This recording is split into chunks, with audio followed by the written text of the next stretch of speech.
وعلى آله وصحبه أجمعين أما بعد وبالسند المتصل منا إلى الشيخ الإمام الهمام الحافظ الحجة أمير المؤمنين في الحديث أبي عبد الله محمد بن إسماعيل بن إبراهيم بن المغيرة بن مردزبة الجعفي اليماني البخاري رحمه الله تعالى أنه قال باب علامة الإيمان حب الأنصار. وبه قال حدثنا أبو الوليد قال حدثنا شعبة قال أخبرني عبد الله بن جبر قال سمعت أنس بن مالك رضي الله عنهم عن النبي صلى الله عليه وسلم قال آية الإيمان حب الأنصار وآية النفاق بغض الأنصار.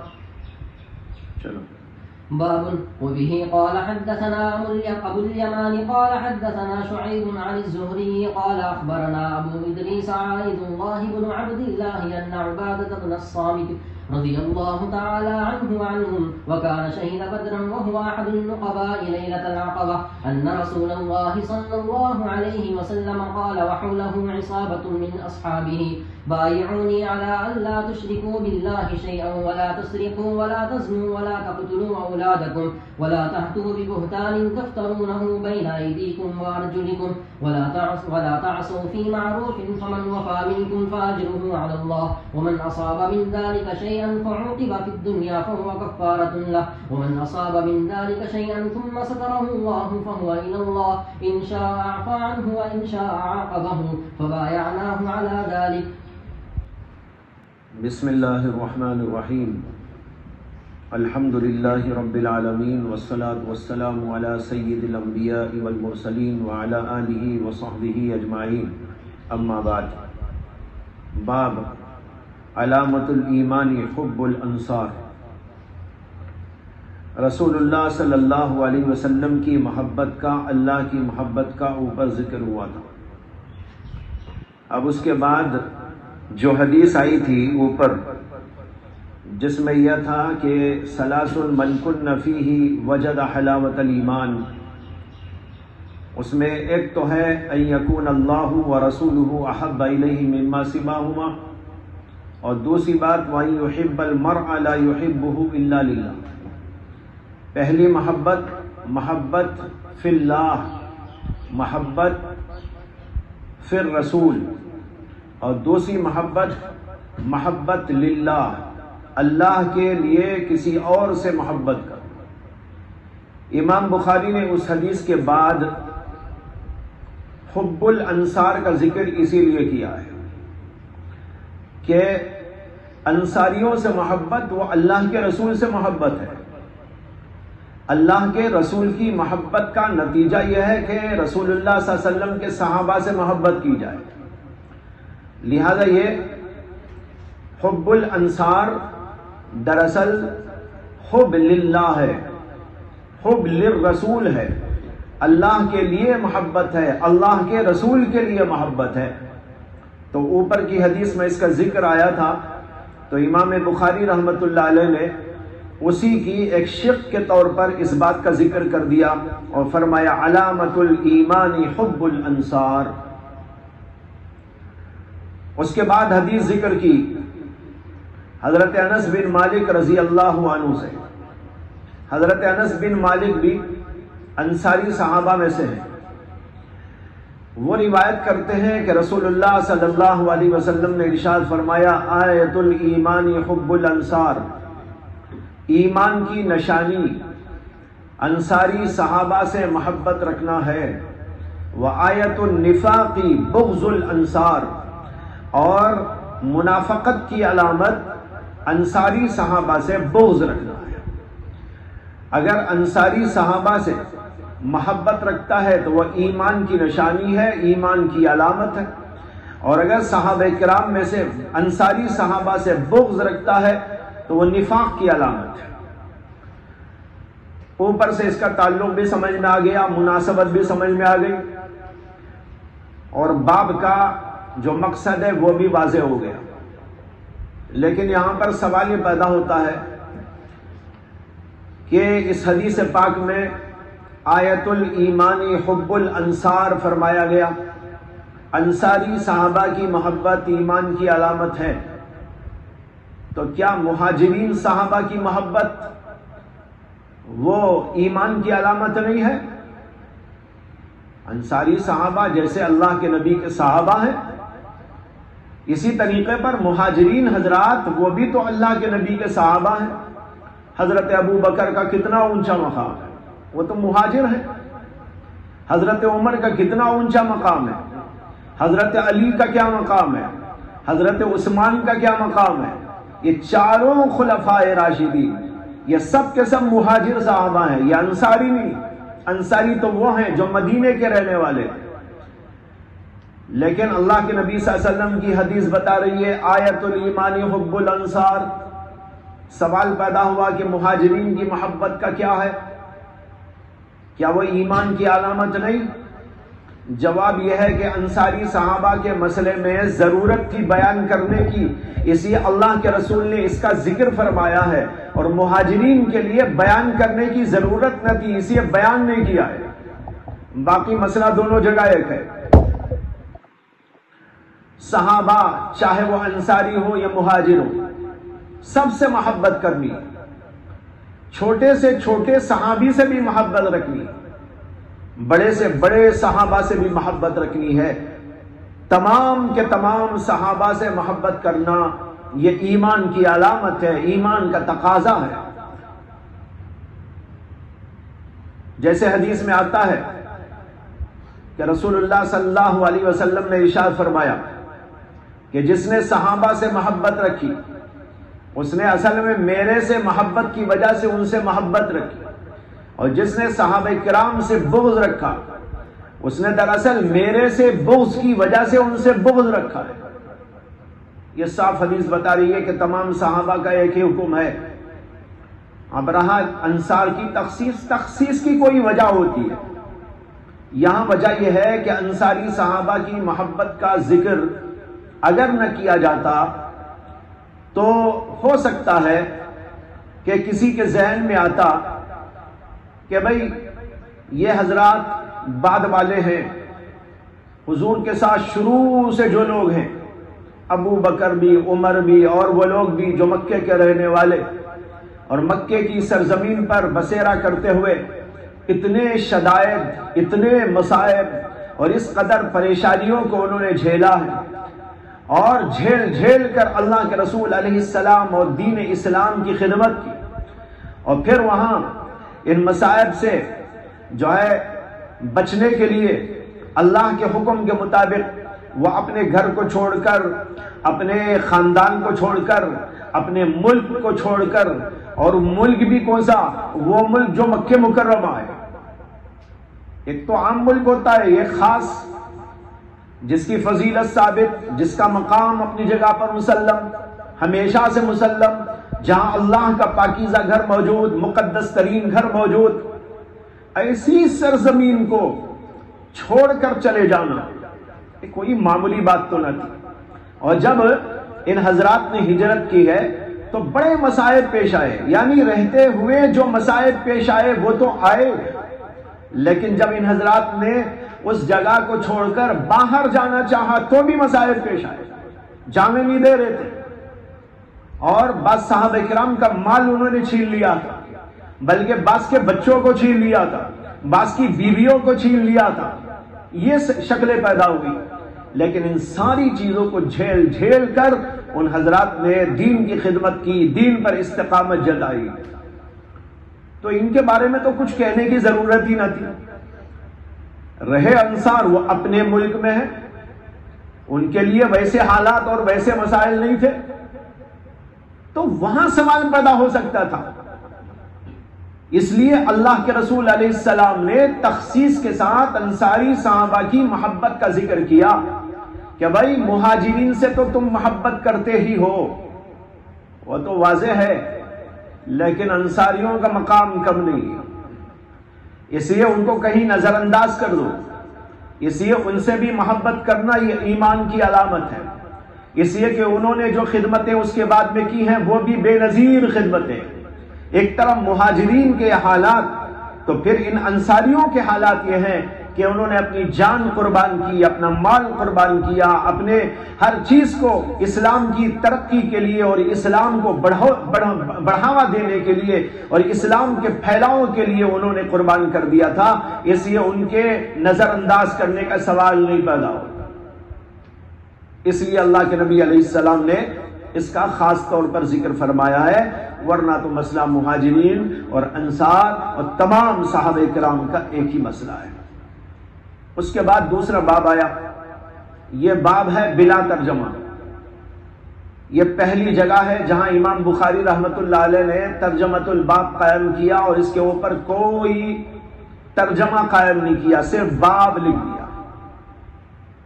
شروع میں جہاں تمہیدی گفتگو کی گئی تھی وہاں میں نے اس پر مختصر عرض کیا تھا کہ امام بخاری کبھی کبھی باب بلا ترجمہ بھی لاتے ہیں، یہ وہی ہے باب، اس پر کوئی ترجمہ نہیں۔ اوپر تو آیا باب علامت الایمان حب الانصار، اس سے پہلے آیا باب حلاوت الایمان، باب حب الرسول من الایمان وغیرہ وغیرہ، لیکن یہاں پر صرف باب لکھا اور باب کے بعد کوئی ترجمہ نہیں ہے، یعنی عنوان نہیں ہے، بغیر عنوان کے یہ باب۔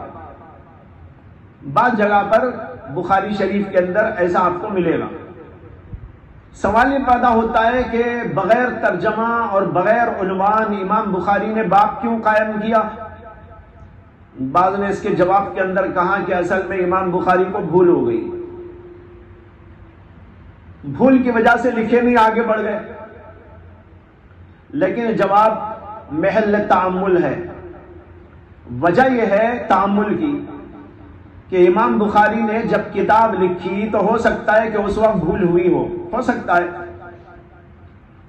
لیکن امام بخاری تو کتاب لکھنے کے بعد کئی سال زندہ رہے اور اس کتاب کا درس بھی انہوں نے دیا، اور اس کتاب کا درس ان سے لینے والوں کی تعداد 1 لاکھ ہے۔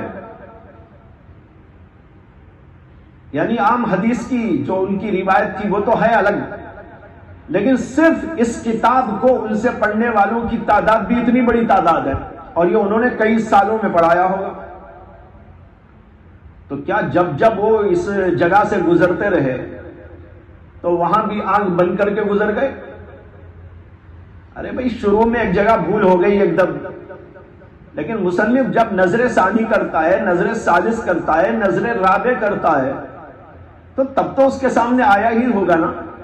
تو پھر امام بخاری نے ترجمہ کیوں نہیں لکھ دیا؟ معلوم ہوا کہ یہ جواب صحیح نہیں۔ بعض لوگوں نے کہا کہ سہو کاتب ہے، امام بخاری نے تو لکھا ہوگا، لیکن بعد میں نسخے جو تیار کرنے والے لوگ ہیں کاتبین حضرات، اس زمانے میں تو پریس نہیں تھا نا کہ کتاب پریس میں دے دی اور چھپا دی مصنف نے، لیکن وہاں ایسا ہوتا تھا کہ لوگ لکھتے تھے، نقل کرتے تھے، نقل در نقل کتابیں چلتی تھی۔ تو ہو سکتا ہے کہ کاتبین سے غلطی ہو گئی، امام بخاری نے تو لکھا تھا لیکن نقل کرنے والوں نے چھوڑ دیا۔ لیکن یہ جواب بھی قابل قبول اس لیے نہیں ہے کہ نقل کرنے والے تو سب وہ لوگ ہوں گے، ان میں سے 1 2 4 5 یا 50 کو بھی اگر غلطی ہو گئی اور بھول چوک لگ گئی تو کیا اور جو 50 تھے ان کو کیا ہوگا؟ بھائی نقل کرنے 1 2 4 5 کو دیا گیا تو 1 سے بھول ہو سکتی ہے، 2 سے ہو سکتی ہے، آدھوں سے ہو سکتی ہے، لیکن ساری کی ساری نقل کرنے والے لوگوں کی کاپیوں میں وہ غلطی ایسے ہی بھول کی کیوں آ جائے گی؟ اس لیے جواب بھی کچھ معقول جواب نہیں۔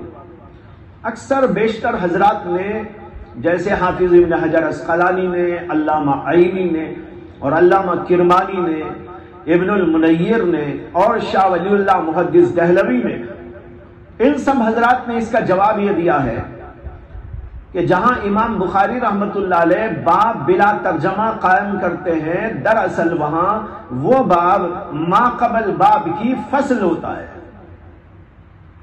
اس لیے یہاں تعبیر استعمال کرتے ہیں یہ لوگ کل فصل للباب السابق، کل فصل للباب السابق، یہ فصل کی طرح ہے باب سابق کی، تو لہذا باب سابق جو کچھ ہوگا اسی کی ایک فصل ہے، اسی سے متعلق باب ہے۔ اس لیے امام بخاری رحمت اللہ علیہ نیا باب قائم نہیں کرتے، اس لیے کہ پہلے ہی باب میں جو بیان کیا گیا اسی کی کچھ باتیں، اسی کی کچھ متعلقہ بات اس کے اندر ذکر کی جائے گی۔ حضرت شیخ الہند رحمت اللہ علیہ نے یہ لکھا ہے کہ امام بخاری کبھی کبھی باب بلا ترجمہ اس لیے لاتے ہیں کہ تشخیص اذہان مراد ہوتی ہے، مقصود ہوتی ہے،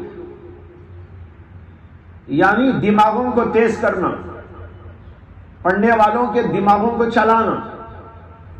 گویا امام بخاری یہ کہنا چاہتے ہیں کہ میں نے تو کئی جگہ حدیثوں پر باب لگا دیا، اب تم یہاں لگا لو، اپنا ذہن چلاؤ، کیا باب ہو سکتا ہے، آگے کو دیکھو، پیچھے کو دیکھو، اگلے اور پچھلے ابواب کے ذہن میں رکھتے ہوئے یہاں کیا باب مناسب ہو سکتا ہے وہ لگا لیں۔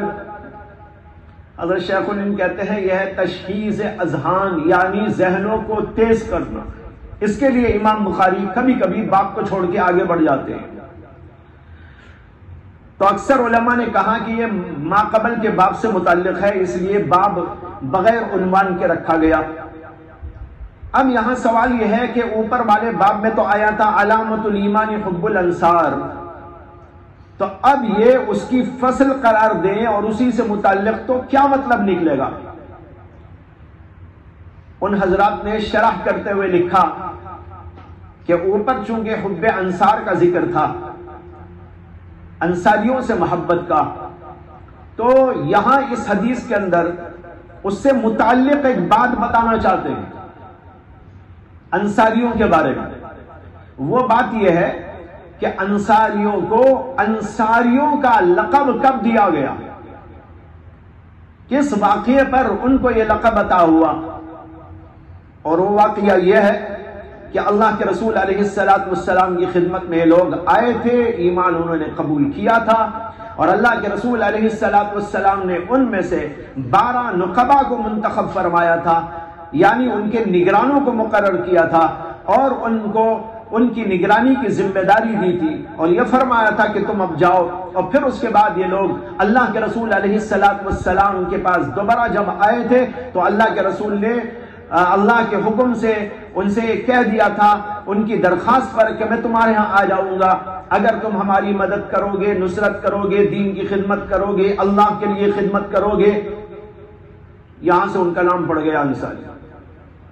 یہ معاہدہ ہوا تھا کہ اللہ کے رسول مدینہ جائیں گے، اور مدینہ جائیں گے تو لوگ دین کی، اللہ کے نبی کی اور ان حضرات صحابہ کی جو لوگ کہ ہجرت کر کر کے مدینہ پہنچیں گے ان کی خدمت کریں گے، اس لیے ان کا نام پڑ گیا انصار۔ یہ بات بتانے کے لیے یہ حدیث لائے، اس لیے کہ اس حدیث کے اندر اس کا ذکر آیا ہے۔ اب دیکھیے حدیث کیا ہے، اس کے اندر حدیث لائے ہیں ابو ادریس عائز اللہ ابن عبداللہ سے، انہوں نے کہا ان عبادۃ بن الصامت وکان شہید بدرا وہو احد النقباء لیلۃ العقبہ،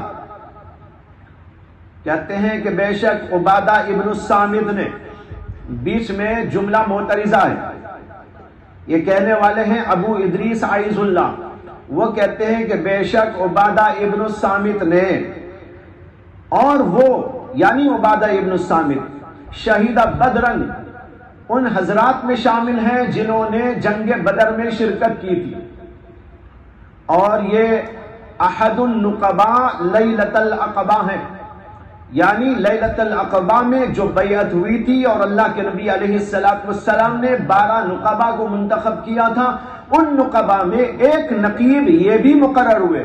یہ ان کی فضیلت ہے عبادہ ابن الصامت کی۔ 2 فضیلتیں ان کی یہاں بیان کی گئی، ایک فضیلت تو یہ بیان کی گئی کہ وہ اصحاب بدر میں سے ہیں، اور دوسری فضیلت یہ بیان کی کہ وہ نقبہ میں سے ہیں، 12 نقبہ میں سے جن کو اللہ کے نبی نے مقرر کیا تھا۔ انہوں نے کہا ان رسول اللہ صلی اللہ علیہ وسلم قال، آگے حدیث آ رہی ہے۔ اب اس حدیث کو پڑھنے سے پہلے ذرا سی تفصیل اس بات کی عرض کر دوں کہ یہ انصاری صحابہ کون اور ان کی مختصر تاریخ کیا ہے۔ تاریخ سے معلوم ہوتا ہے کہ انصاری صحابہ جن کو کہا جاتا ہے، انصار تو ان کا نام بعد میں اللہ کے رسول نے دیا ہے، اسے کہ مدد کرنے والے، نصرت کرنے والے، دین کی خدمت کرنے والے تھے، اس لیے ان کا نام انصاری پڑ گیا۔ تو پہلے یہ اوس اور خزرج قبیلے کہلاتے تھے۔ اوس اور خزرج دو آدمی تھے، دو بھائی تھے، ان کی کثیر اولاد ہوئی۔ ایک کو خزرج قبیلہ اور دوسرے کو اوس کا قبیلہ کہا جاتا ہے۔ یہ دو سگے بھائی، اور یہ مدینے کے رہنے والے نہیں تھے، بلکہ یہ تو ملک یمن کے رہنے والے تھے۔ ملک یمن میں ایک بہت بڑا ڈیم تھا، قرآن میں بھی اس کا ذکر آیا ہے۔ قوم سبا کا تذکرہ، قوم سبا وہاں کی قوم تھی، یمن کی رہنے والی، اور اسی قوم سبا سے تعلق تھا بلقیس کا، جو حضرت سلیمان علیہ السلام کی ہاتھ پر ایمان لائی، اور وہ قوم سبا کی ملکہ تھی۔ تو قوم سبا وہاں آباد تھی، اور وہاں پر لوگوں نے ایک بہت بڑا ڈیم بنایا ہوا تھا۔ وہ ڈیم اس لیے بنایا گیا تھا کہ پانی کی کثرت تھی، اور پانی کی کثرت کی وجہ سے جو کھیتیاں وتیاں ہوتی تھی وہ ساری برباد ہو جاتی تھی۔ تو انہوں نے پانی کو روک لگانے کے لیے، اور اس لیے تاکہ پانی محفوظ رہے اور ضرورت کے موقع پر استعمال کیا جا سکے، اس کے لیے ایک بہت بڑا ڈیم بنایا۔ اللہ تبارک و تعالیٰ نے وہاں کی قوم کو اور وہاں کے لوگوں کو بڑی بڑی نعمتوں سے نوازا تھا۔ قرآن میں اللہ نے اس کا تذکرہ فرمایا کہ اس قوم کے لیے اللہ تبارک و تعالیٰ نے نعمتوں کی بارش کر دی تھی،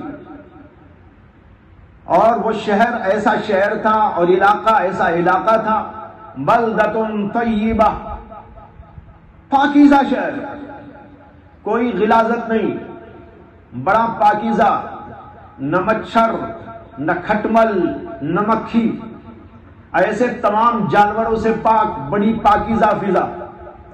اور پھر جنتان عن یمین و شمال، شہر کے دونوں طرف باغات ہی باغات، کسی بھی راستے سے چلو تو ادھر بھی باغ ادھر بھی باغ، بس آدمی چلتا رہے کھاتا رہے، نہ کسی ہوٹل کی ضرورت، نہ سامان اور زاد لے جانے کی ضرورت۔ یہاں تک لکھا ہے کہ ایسا اللہ نے پھل پھلاریوں کی فراوانی ان کے لیے کر دی تھی کہ اگر ایک آدمی ٹوکرا لے کر باغ کے اندر سے گزر جائے تو ٹپا ٹپ اس ٹوکرے کے اندر پھل پھلاریاں گرتی رہے، توڑنے کی بھی ضرورت۔ اندازہ کرو کہ کتنی فراوانی۔ اللہ نے بطور خاص اس کا ذکر کیا، جنتان عن یمین و شمال، البلدۃ طیبۃ، پاکیزہ شہر۔ اللہ نے ان کو حکم کیا دیا؟ اللہ کا شکر کرو۔ کیسی کیسی نعمتیں اللہ نے تم کو دی، بیماری نام کو نہیں ہے، یہاں تکلیف و پریشانی کچھ نہیں ہے، کھانے کی یوں فراوانی ہے، بڑا پاکیزہ شہر ہے، آرام اور راحت کے سارے اسباب جمع ہیں، اور ہم نے سب کچھ تم کو جو دیا، تو بس اتنا تم سے مطالبہ ہے کہ اللہ کا شکر کرو۔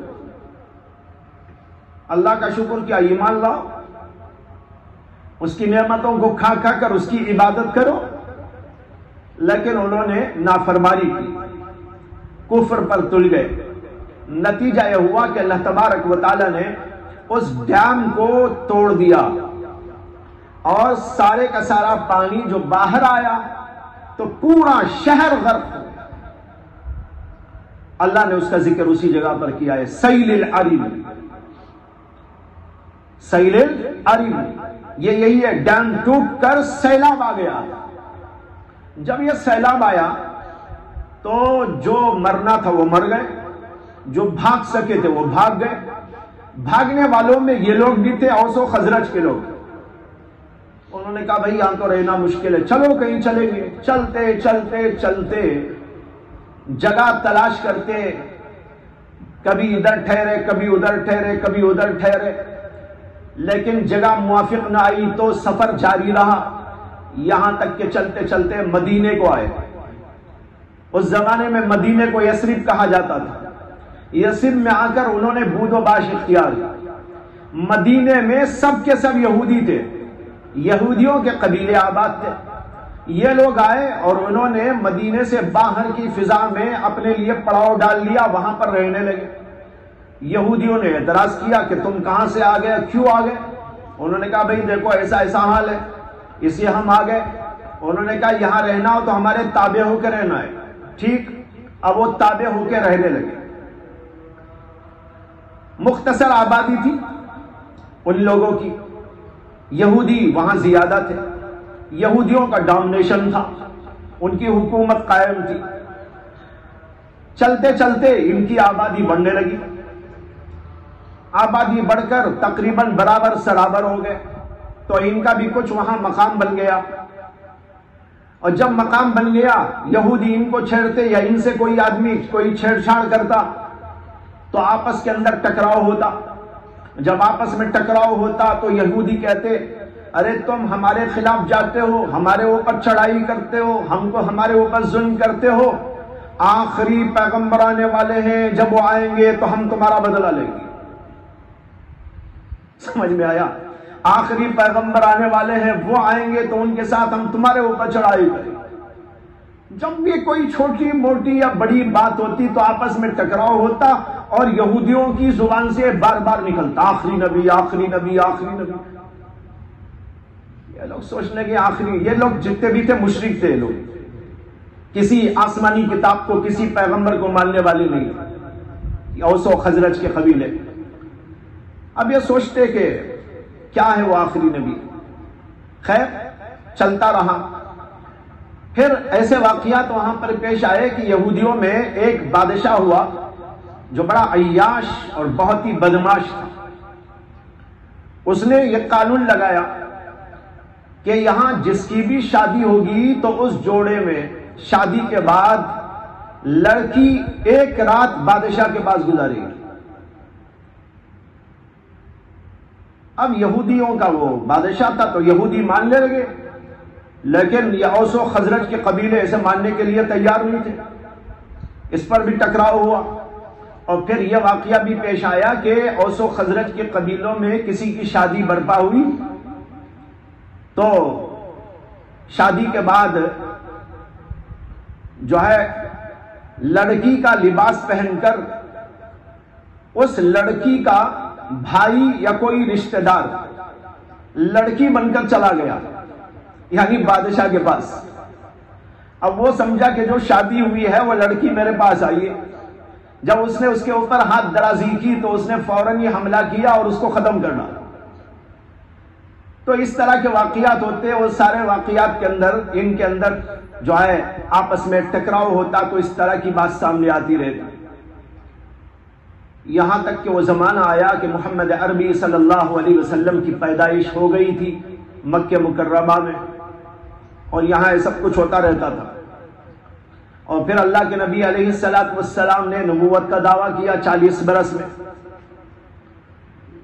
اور مکے کے اطراف و جوانب میں سب کچھ چل رہا تھا۔ مکے میں لوگ آتے تھے دور دراز علاقے سے حج کے موقع پر۔ جب سن 11 ہجری ہوا تو سن 11 ہجری میں مدینے سے اوس و خزرج کے قبیلے کے 6 آدمی حج کرنے کے لیے آئے۔ حج کرنے تو سب آتے تھے، مشرکین بھی آتے تھے اور دیگر لوگ بھی آتے تھے، یہودی بھی آتے تھے، سب آتے تھے۔ تو 6 آدمی آئے۔ نبی اکرم صلی اللہ علیہ وسلم اس زمانے کے اندر حج کے موقع پر غیروں تک دین کی دعوت دینے کے لیے حاجیوں میں گھومتے اور پھرتے رہتے تھے، اور بالخصوص مینا کی وادی میں یہ لوگ ایک جگہ پر ٹھہرے ہوئے تھے، اور وہ جگہ عقبہ کہلاتی ہے۔ تو وہاں پر یہ لوگ ٹھہرے ہوئے تھے، اللہ کے نبی گشت کرتے جا رہے تھے، اتفاقاً یہ لوگ مل گئے۔ اللہ کے نبی نے پوچھا کہ تم کہاں سے آئے ہو؟ انہوں نے کہا کہ ہم یثرب سے آئے ہیں۔ اللہ کے نبی علیہ السلام نے اپنی بات ان کے سامنے رکھی۔ تو ایک دوسرے کو دیکھنے لگے اور کہنے لگے یہ یہودی جو کہتے ہیں نا آخری نبی وہی تو نہیں ہوں گے؟ اب پھر ان کو کچھ یقین آ گیا، انہوں نے کہا کہ ہم اسلام قبول کرتے ہیں، آپ کے اوپر ایمان لاتے ہیں۔ اور آپس میں انہوں نے مشورہ کیا اور کہا کہ دیکھو یہودی کہتے تھے کہ وہ آئیں گے تو ہم ان پر ایمان لائیں گے، ان سے پہلے ہم کیوں نہ ایمان لائیں۔ اب یہودیوں ہی کی بات جو ان کے ذہن میں تھے اس کے مطابق انہوں نے اللہ کے نبی علیہ السلام کو قبول کر لیا۔ آپ نے ان کو پیغام دیا، توحید کا درس دیا، کچھ باتیں سمجھائی، اور پھر اس کے بعد یہ فرمایا کہ اپنے قریبی لوگوں کے اندر یہ بات پہنچانا، ہو سکے تو آئندہ سال یہیں پر ملیں گے۔ چنانچہ 6 آدمی گئے اور انہوں نے آپس میں وہاں پر کچھ دعوتی و تبلیغی کام شروع کیا، تو اس کے نتیجے میں اور کچھ لوگ ایمان لانے کے لیے تیار ہو گئے، اور ان کو لے کر اگلے سال یہ لوگ آئے۔ یہ سن 12 ہجری، سن 12 ہجری میں اللہ کے رسول نے پھر گشت کرنا شروع کیا اور ان لوگوں کی تلاش میں نکلے کہ وہ لوگ کہیں ہوں گے۔ دیکھا تو اسی کے قریب علاقے میں یہ لوگ موجود تھے اور 12 آدمی موجود تھے۔ اللہ کے نبی علیہ السلام سے ملاقات ہوئی، اور پھر وہ جو مزید لوگ آئے تھے انہوں نے بھی اسلام قبول کیا، اور جب اسلام قبول کیا اور بیعت کی اللہ کے نبی علیہ السلام کے ہاتھوں، اس بیعت کا نام تاریخ کے اندر بیعت عقبہ اولا، بیعت عقبہ اولا، پہلی بیعت عقبہ۔ پہلے بھی ہوئی تھی لیکن تاریخ میں نام ایسا پڑ گیا، تو یہ دوسرا سال تھا۔ ان 6 افراد کو اللہ کے رسول علیہ السلام نے بیعت کیا، اور ان کے اندر عبادہ ابن الصامت بھی موجود تھے، جن کا ذکر اس حدیث پاک کے اندر آیا ہے۔ اور پھر اس کے بعد ان لوگوں کو بھیجا، اور اپنے ایک صحابی حضرت عمیر، مصعب بن عمیر رضی اللہ عنہ کو بھی اللہ کے رسول نے ان 12 افراد کے ساتھ مدینہ بھیج دیا، اس لیے کہ انہوں نے درخواست کی تھی کہ دین کو ہمارے میں پھیلانے کے لیے، ہمیں سمجھانے کے لیے، قرآن پڑھانے کے لیے، آپ کی باتیں سمجھانے بتانے کے لیے ایک آدمی کو ہمارے ساتھ بھیج دیا۔ اللہ کے نبی علیہ السلام نے حضرت مصعب بن عمیر کو بھیج دیا۔ حضرت مصعب بن عمیر ان لوگوں کے اندر رہے، اور ان کی دعوت اور تبلیغ اور ان کی محنت اور خدمت کے نتیجے میں جب 3 سال ہوا اور یہ ہجرت کا 13واں سال تھا، تو اللہ کے نبی علیہ السلام حسب معمول ان کی تلاش میں مینا کی وادی میں گھوم رہے تھے، تو دیکھا کہ اسی علاقے میں اس وقت میں 72 افراد موجود ہیں۔ یہ بہت بڑی بات تھی، معمولی بات نہیں تھی اس زمانے میں۔ 72 افراد ایک دم وہاں پر مل گئے، اللہ کے رسول نے ان کے سامنے ساری بات رکھی، اور پھر ان لوگوں نے ایمان قبول کیا۔ اور جب یہ سب کچھ ہوا، وہاں بات چیت ہوئی۔ بات چیت کے دوران وہاں پر حضرت عباس بھی موجود تھے۔ انہوں نے کہا، اس وقت تک تو ایمان تو نہیں لائے تھے لیکن ہمدردی رکھتے تھے اللہ کے رسول علیہ السلام سے، اور وہ چچا بھی ہوتے تھے۔ انہوں نے ان لوگوں نے دعوت پیش کی کہ آپ کو یہاں پریشانی ہے، آپ ہمارے ہاں آ جائیے۔ آپ نے کہا کہ میں تمہارے ہاں آنے تیار ہوں، شرط یہ ہے کہ تم دین کی خدمت کرو گے وغیرہ وغیرہ۔ انہوں نے وعدہ کیا۔ پھر انہوں نے پوچھا کہ اگر ہم نے کیا تو ہمیں کیا ملے گا؟ آپ نے کہا کہ جنت ملے گی۔ اور پھر انہوں نے سوال کیا کہ یا رسول اللہ، جب آپ ہمارے میں آ جائیں گے یہاں کی حالات کی ناسازگی کی وجہ سے، تو کہیں ایسا تو نہیں کہ حالات درست ہونے کے بعد آپ ہم کو چھوڑ کے پھر یہاں آ جائیں؟ تو آپ نے اس وقت میں کہا تھا کہ جب میں تم میں آ جاؤں گا تو میرا جینا میرا مرنا دونوں تمہارے میں، وہی مروں، یہاں واپس نہیں آؤ۔ یہ سب باتیں ہوئی، حضرت عباس وہاں موجود تھے، انہوں نے تقریر کی، اور اس تقریر کے اندر انہوں نے اللہ کے نبی علیہ السلام کو دعوت دینے والوں کو نصیحت کی کہ دیکھو ان کی حفاظت کرنا ہے اور اس طرح ان کے ساتھ رویہ ہونا ہے وغیرہ وغیرہ، یہ ساری باتیں ہو گئی۔ اور پھر اللہ کے نبی علیہ السلام نے ان لوگوں سے کہا کہ حضرت موسیٰ علیہ السلام نے اپنے بنی اسرائیل کے لیے 12 نقبا کو منتخب کیا تھا، قرآن میں اس کا ذکر موجود ہے۔ آپ نے کہا 12 نقبا کو منتخب کیا تھا، میں بھی تمہارے لیے 12 لوگوں کو منتخب کرتا ہوں جو تمہاری نگرانی کریں گے اور تمہارے لیے خدمت کریں گے، تمہارے لیے کام کریں گے۔ آپ نے 12 کا انتخاب کیا، ان 12 کے اندر حضرت عبادہ ابن الصامت بھی تھے. یہی مطلب ہے وَهُوَ أَحَدُ النُّقَبَاء لَيْلَةَ الْعَقَبَہ. یہ لیلۃ العقبہ ہے، یہ دوسری بیعت. جو دوسری بیعت ہوئی اس بیعت کے اندر اللہ کے نبی علیہ السلام نے 12 کو منتخب کیا، ان میں سے ایک یہ بھی تھے. یہ ہے انصاری صحابہ کی مختصر سی تاریخ.